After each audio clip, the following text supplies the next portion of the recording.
237 Agro est au cœur du village Ngun. Nous sommes dans l'arrondissement des deux départements du BAM et Inubu. C'est l'un des principaux bassins de production du cacao dans la région du centre. Nous avons voulu savoir comment on fait pour arriver à en avoir des cabosses comme celles que vous voyez juste derrière moi. Elles sont jolies, elles sont belles, mais il faut comprendre que derrière ce que nous voyons, il y a une intense activité qui se passe dans les plantations. Et pour le faire, il faut avoir des acteurs qui s'engagent parce que dans le cacao, il y a un avenir.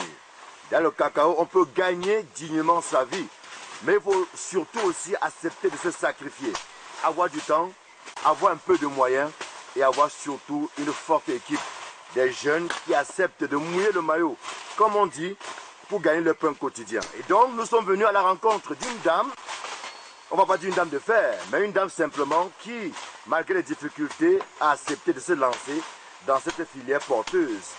Elle a fait des kilomètres, mais alors des kilomètres pour arriver ici. D'ailleurs, nous avons, nous aussi, vécu cette expérience à bord d'une moto, faire au moins 2 heures sur une moto pour arriver dans ces plantations.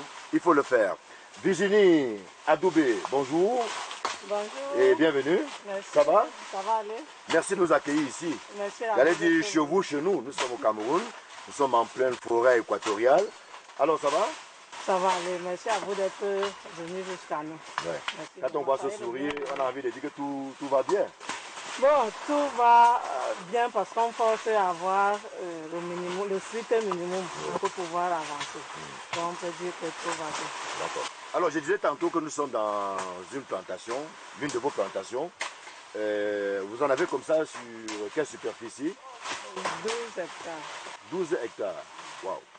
Et vous parvenez à marcher comme nous avons marché tout à l'heure là. Moi, je suis déjà fatigué alors que je n'ai même pas fait, je ne sais pas, peut-être même pas le tiers du champ. Bon, on ne fait pas toujours tout le tour du champ chaque fois. Ouais. Donc on se prend des journées où on fait le tour.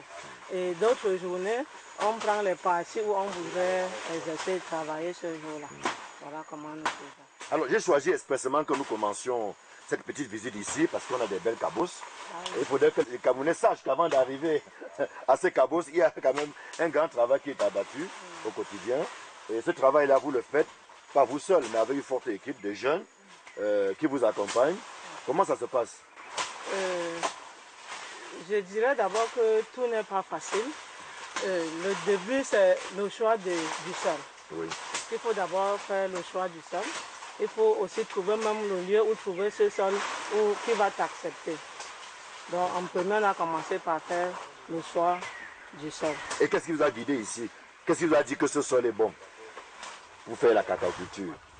J'ai vu l'exemple chez les autres qui étaient déjà là. Parce que de temps en temps, je passe par là sur une autre activité qui me conduit vers cette zone. Donc en voyant que les autres qui étaient là récoltaient beaucoup, je me suis dit que le sol était bien. Et je me suis mise à la recherche de comment avoir, même si c'était un tout petit peu. C'est vrai que là, c'était encore plus difficile parce que j'ai eu 3 essais. Je crois que c'est la 3e qui marche. Ah bon? 3 essais.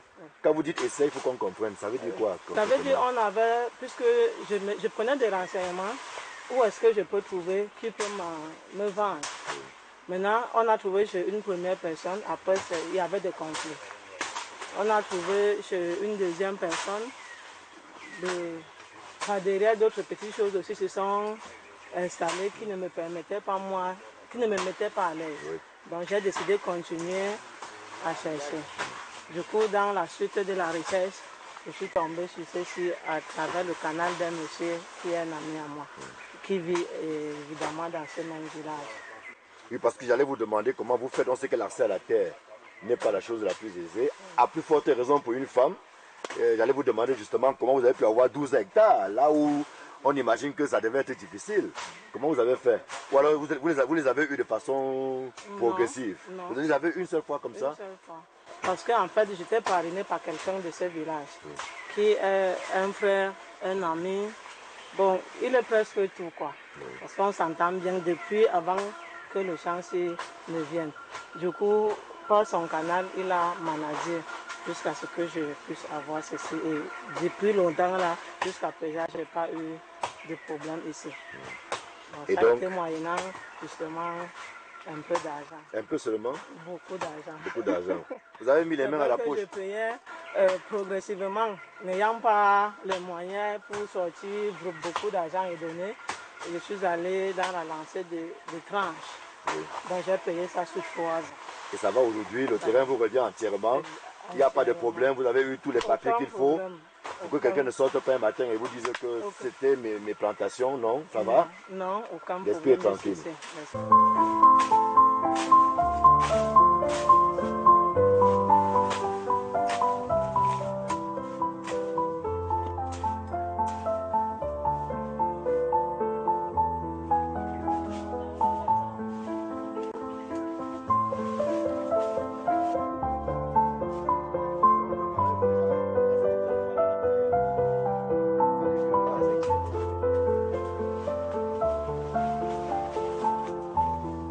Parlons de ces cabos, c'est quand même, c'était en maturité là. Alors, il faut combien de temps pour qu'on en arrive à avoir des cabos comme ça? Il faut d'abord 3 ans de travail, parce que tout va sur la base de la pépinière. Comme vous avez vu tout à l'heure au campement, on fait la pépinière, quand elle est mature, on fait les pouquets, on enterre, et là on commence à entretenir, à dépousser, comme vous voyez les enfants en train de le faire là tout à l'heure. Là, la production commence à partir de la 3e année. Au fur et à mesure que ça grandit, le travail continue, le travail ne s'arrête pas.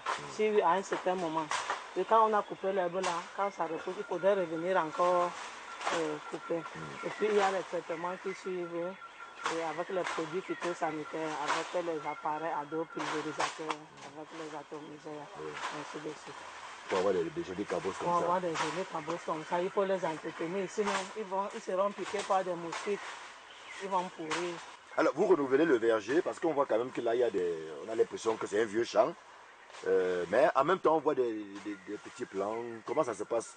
Vous les renouvelez, vous coupez certains qui sont déjà vieux, vous renouvelez, ça se passe comment? Non, on ne coupe pas ce qui les vieilles tiges, on remplace plutôt où il y a les vieux. Ah, d'accord. Donc là où vous voyez les jeunes tiges au milieu des grandes ici, c'est que là, celui qui était là est décédé, quoi. Ouais. Et on a trouvé son remplaçant. Directement. On a mis pour que l'espace ne reste pas vide. Il y a aussi les arbres comme ça, comme le gros arbre là, quand ils tombent, ils écrasent ceux qui sont en bas. Et il faut les remplacer. Comme vous voyez l'autre qui est couché là sur la tige, ça veut dire que lui il a dû glisser sur le bas de l'arbre pour se tenir là. Okay. Et par ailleurs, où vous voyez les jeunes tiges, c'est la suite de la plantation. Donc, puisqu'on travaille progressivement, on peut dire 1 hectare par an, 1 hectare et demi, ça dépend des moyens. Puisque tout ça, il faut le faire avec des moyens. Et sur les 12 hectares dont vous parlez tout à l'heure, vous exploitez déjà quelle quantité, quelle superficie? Ce qui est exploité maintenant est environ 8. 8. Parce que le reste, c'est la forêt que vous voyez devant vous là, et elle va jusqu'à là. Ouais. Il a fallu combien d'années pour pouvoir exploiter les 8 hectares? Beaucoup d'années et beaucoup de dépenses. Je dirais 2017 jusqu'à maintenant. Ça fait 8 ans. 8 ans.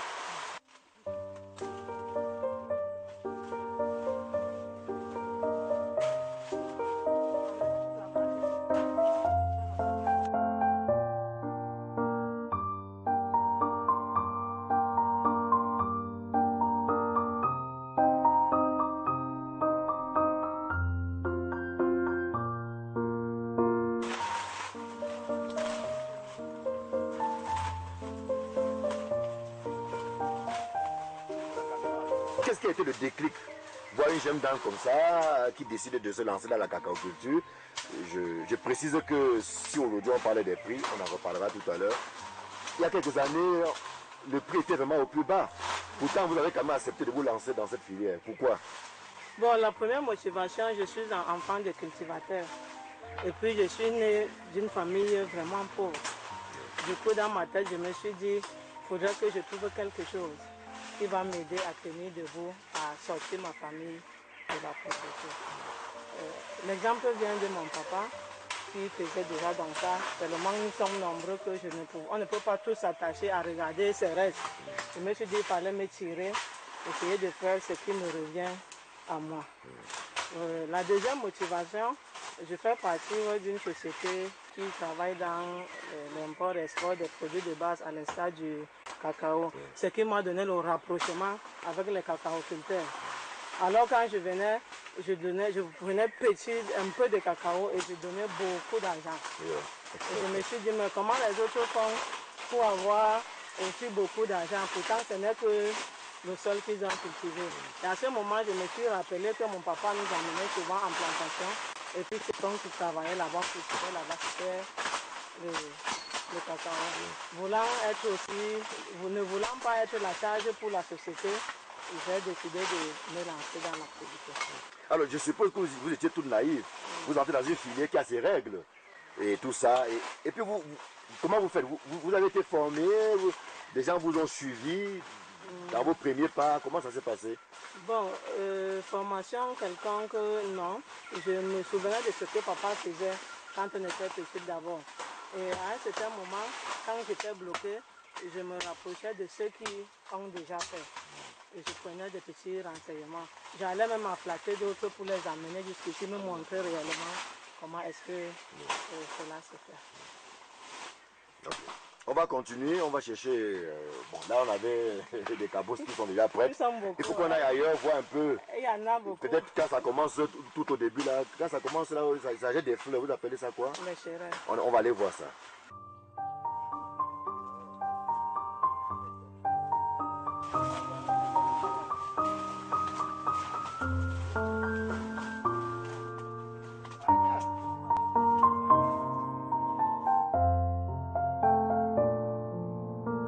Nous sommes donc au pied d'une tige de cacao qui nous présente deux situations. Parce qu'on a des fleurs, on a des chérelles. Madame Adoubé, comment on en arrive déjà à voir ça? C'est vrai qu'à distance, on a l'air de rien, mais quand on se rapproche, on voit quand même au moins les fleurs là. Expliquez-nous un peu comment ça se passe. Pour y arriver là, déjà nous avons besoin du choix du sol. Nous en avons besoin des semences, c'est-à-dire la pépinière. Et puis nous devons suivre le plan jusqu'à un certain âge pour qu'il puisse avoir des fleurs. On le suit en enlevant les mauvaises herbes tout autour, en traitant avec les produits phytosanitaires. Et puis à la base de ça, nous pouvons avoir au bout de 3 ans des fleurs et quelques 3-4 semaines après des chérelles. Ces fleurs qui deviennent des chérelles après grandissent tout doucement comme le bébé dans le ventre de sa maman, deviennent des grosses cabosses avec des fèves à l'intérieur. Quand on écoute ça comme ça, on a l'impression que c'est facile. Je voudrais comprendre, hein, pour partir de ces fleurs et avoir des belles cabosses comme celles qu'on a vues tout à l'heure, il faut à peu près combien de temps?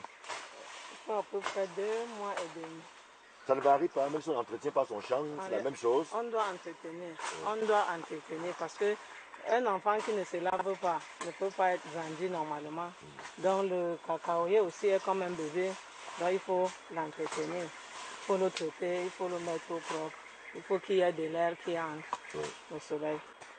Donc au bout de 2 mois et demi, peut-être maximum 3 mois, on a des grosses cabosses. Et après on récolte. On les attend mûrir. Oui. On les laisse mûrir. Quand ils sont matures, ils jaunissent automatiquement. Oui. Et là, après le jaunissement, on passe à la récolte. Et après la récolte, pour qu'une tige comme celle-ci se reproduise, il faut encore combien de temps? Je veux dire, en une année, par exemple, on peut... En une année, le cacaoyer peut produire 2 à 5 fois. Ça dépend de la qualité du sol et du suivi. 2 à 5 fois. Parce que maintenant, les chérelles-ci, c'est la première récolte. Elle aura lieu d'ici le mois de septembre. Maintenant, vous voyez que ceci, nous serons dans octobre comme ça. Le mois d'octobre. Ouais. Ça va juste, ça se suit simplement. Alors, est-ce à dire qu'à tout moment, on peut être en train de récolter le cacao? À tout moment, on peut être en train de récolter. On devrait normalement récolter le cacao. Mais là, ça dépend du lieu où se trouve la tige et de l'entretien qu'on donne à la tige. Oui.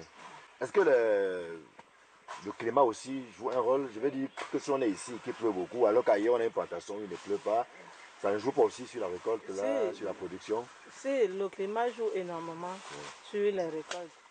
Parce que quand il ne pleut pas, le cacaoyer ne mange pas normalement, ses racines ne mangent pas, donc il ne se nourrit pas normalement.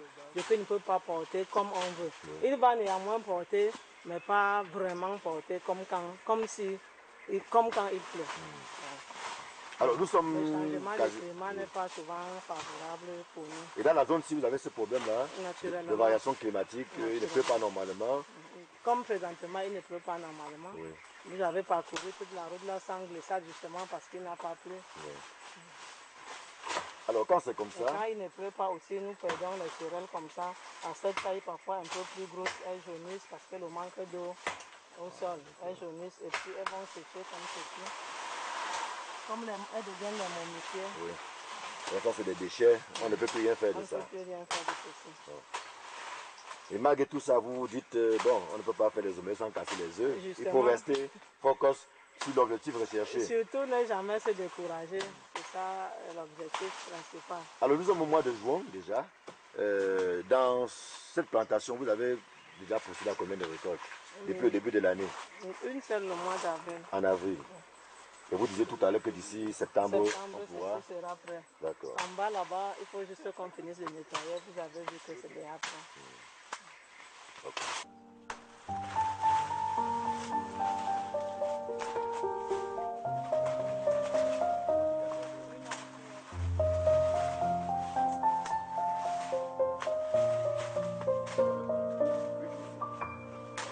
Mboué Jean-Stéphane est avec nous. C'est un peu lui qui conduit les troupes. Parce que là, ce qu'on vous a pas dit, c'est qu'il y a une équipe de moins 11 personnes, un peu comme dans une équipe de football.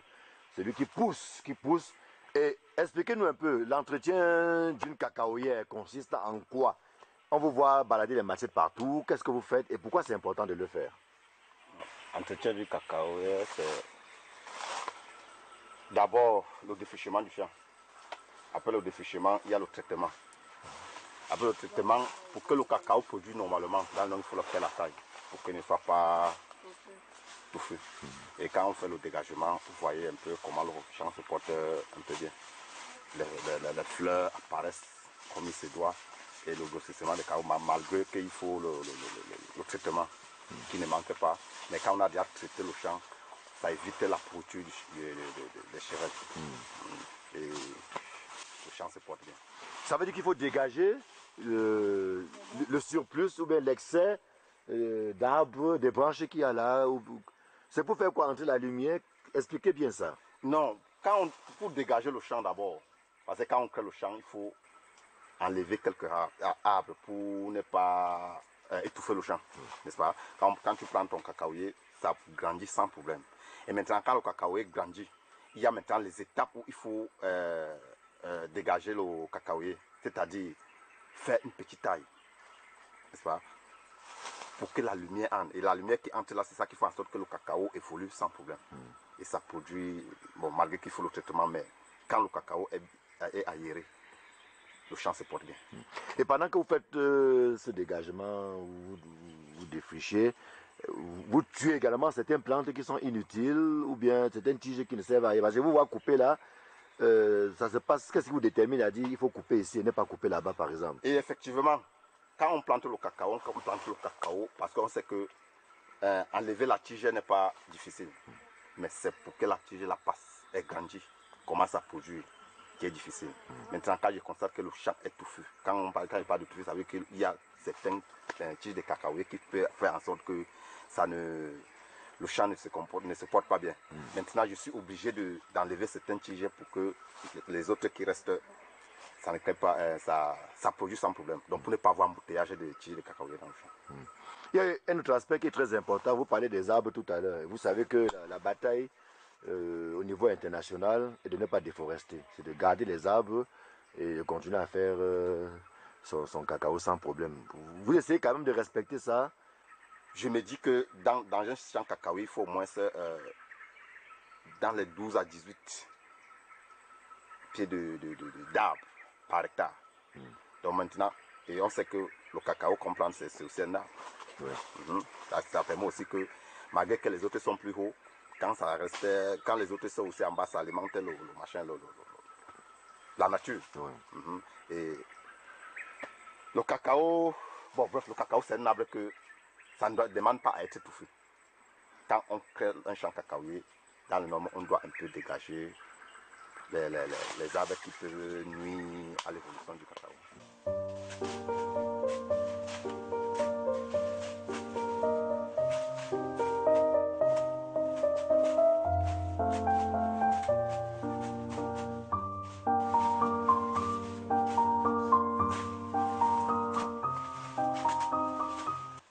Ils sont nombreux, ces jeunes qui, faute d'un métier, encore que travailler dans une cacaoyère, c'est un métier. Bref, des jeunes qui ont accepté de travailler dans ces plantations parce qu'ils y trouvent et ils gagnent leur vie. Je vais dire quoi? À la force de leurs bras et même de leurs muscles. Et parmi eux, il y a Ateba Ivan, bonjour. Ça va? Ça va bien. Vous faites partie de la dizaine de jeunes qui se déploient dans ces plantations au quotidien. Comment en êtes-vous arrivé là? Vous me disiez que vous venez de Bafia. Bon, c'est vrai que Bafia 2, c'est deux arrondissements voisins. Mais on voudrait comprendre ce qui vous motive à travailler dans les champs, puisqu'il s'agit de ça. Bon, tout d'abord, le chant, c'est ma passion depuis mon enfance. Oui. On nous a habitués avec les chants depuis l'âge de 6 ans. Donc, au fur et à mesure, on a grandi avec. Et c'est devenu comme notre pain quotidien, quoi. Ouais. Bon, le chant et nous, c'est depuis notre enfance. Et comment vous vous êtes retrouvé ici précisément? Le contact s'est passé comment avec Madame Adoubé pour que vous puissiez travailler pour elle? Bon, tout d'abord, c'est ma mère depuis le bas âge. On a grandi ensemble, on a fait beaucoup de trucs ensemble. Donc, si elle a un petit truc comme dans son champ qu'il y a à faire, on vient, on travaille, et après on quitte tout ça. Ouais, ouais. Donc, elle et moi, c'est depuis notre enfance. Vous l'accompagnez dans ses activités? Effectivement. Et ça se passe bien jusqu'à présent? Oui, oui, oui, sans problème jusqu'à présent. Alors là, vous êtes en train de défricher avec les autres. Je suppose que c'est votre gagne-pain, vous l'avez dit. Ça vous permet quand même d'avoir de quoi manger chaque jour? Ouais, ouais, ouais. Avec ça, on peut faire un peu de trucs, un peu de shopping, un peu, bon. On maintient avec. Ouais, ouais. Mais en dehors de défricher, est-ce que depuis que vous êtes avec Madame Adoubé, vous avez appris quelque chose dans la cacaoculture qui peut vous aider demain aussi? On ne sait jamais, vous pouvez être vous-même un grand producteur demain, non? Vous ne rêvez pas? Ouais, on rêve de ça. Bon, vu que la création de ce champ d'abord, j'étais pas mis. Donc, c'est nous qui avons créé ce champ jusqu'à ce que ça arrivait où ça arrivait là. Donc, j'ai beaucoup appris. J'ai beaucoup appris. Vous avez un rêve maintenant? Ouais. Ou bien c'est de continuer à travailler avec elle? Non. Tout le monde a un rêve. Être propriétaire de sa propre chose et avancer avec. Ouais, ouais. Vous réussissez quand même à faire des économies? Ou alors c'est vraiment, comme on dit, le quotidien, au jour le jour? Bon, on fait les économies. On fait les économies. Vu que c'est pas constamment qu'on le fait, mais lorsqu'il y a l'occasion, on fait un peu d'économie. C'est un peu ça. Ouais, ouais. Je m'appelle Aboganina. Aboganina et le prénom? Jean-Ferdinand. Jean-Ferdinand Aboganina. D'accord. Alors, un jeune qui côtoie les cacaoyers au quotidien. D'abord, comment tu te retrouves là et comment ça te fait, comment tu te sens d'utiliser ta main, tes muscles pour produire du cacao? Parce qu'en fait, vous aussi, vous travaillez à la production du cacao. Bon, en fait, moi j'étais habitué avec ma mère Adoubé Virginie. Nous avons appris à cultiver d'abord la tomate. Donc on commençait à la tomate et puis on s'est lancé dans la culture d'ananas. Nous avons travaillé l'ananas. Nous avons abandonné l'ananas, nous sommes partis dans le manioc. Et puis nous avons fini avec le manioc et nous a dit bon, pourquoi ne pas lancer le cacao? Nous avons lancé dans le cacao, nous défrichons, nous déboisons, nous plantons, nous évoluons comme nous sommes aujourd'hui.